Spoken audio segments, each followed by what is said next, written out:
Assalamualaikum warahmatullahi wabarakatuh. Semoga semua kebaikan terlimpah kepada kita semua.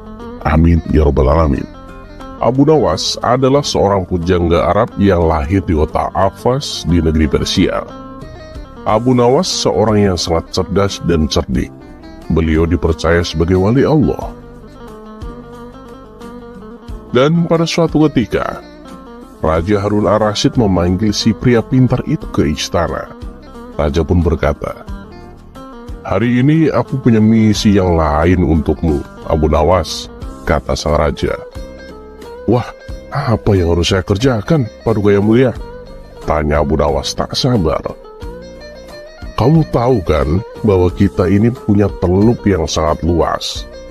Tapi menyedihkan sekali, tak seorang pun pernah menyeberangi teluk itu. Dan saya jadi penasaran dan bertanya-tanya, apakah mungkin seorang manusia itu bisa berenang ke seberang teluk?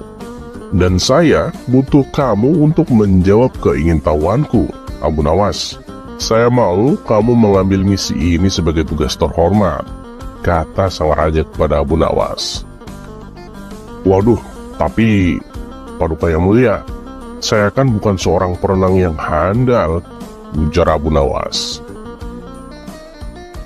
"Ya, saya tahu itu.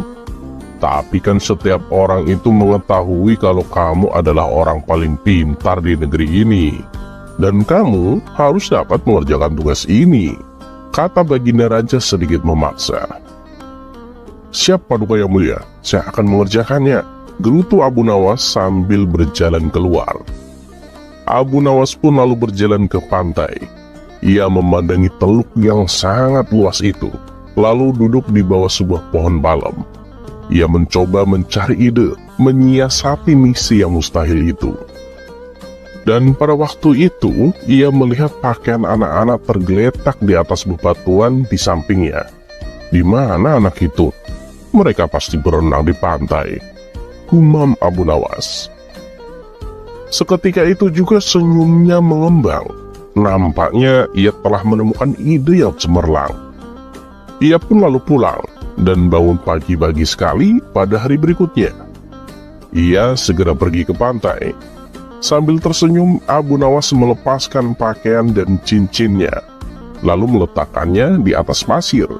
Ia juga melepaskan sepatunya dan meletakkannya di samping pakaiannya. Setelah itu, Abu Nawas kembali lagi ke rumah. Dan 1 jam kemudian, raja dan para menterinya datang ke pantai. Mereka terkaget mengetahui ada pakaian yang ternyata milik Abu Nawas. Mereka pun berspekulasi kalau Abu Nawas itu sedang berenang mengarungi laut untuk mencapai teluk. Tapi sebagian dari mereka meragukan kalau Abu Nawas yang punya kemampuan berenang pas-pasan berani mengarungi laut. Dan untuk membuktikan rasa penasaran mereka, akhirnya mereka pun sepakat untuk mendatangi rumah Abu Nawas. Sesampainya di rumah Abu Nawas, raja dan para menteri hanya ditemui oleh istrinya. Ia mengatakan kalau Abu Nawas meninggalkan rumah pagi hari sebelumnya. Kemarin ia mengatakan pada Tuan bahwa ia akan berenang menyeberangi teluk. Ia berkata bahwa Paduka Yang Mulia yang memerintahkannya melakukan demikian. Sebenarnya sih saya tak tega membiarkannya pergi, karena saya tahu Paduka, ia itu bukan perenang yang handal, kata wanita itu dengan sedih. Tiba-tiba datang seorang pengawal istana melapor. "Paduka Yang Mulia, Abu Nawas ditemukan." Pengawal kemudian bercerita jika pada larut sore, 3 nelayan di pantai melihat seorang pria berenang. Ketika mereka mendekatinya, mereka tahu bahwa yang berenang adalah Abu Nawas. Karena terlihat sangat lelah, maka mereka membantu Abu Nawas mencapai pantai. Tapi tak lama setelah itu, Abu Nawas malah pingsan.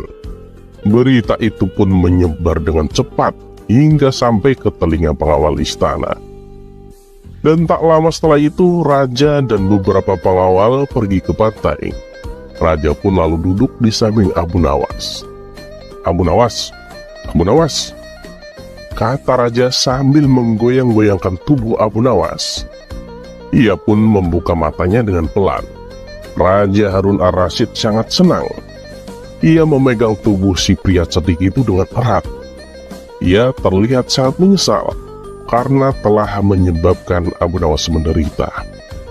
Abu Nawas hanya tersenyum tipis ketika sang raja memeluknya dan mengatakan, "Kamu hebat, Abu Nawas," ucap sang raja.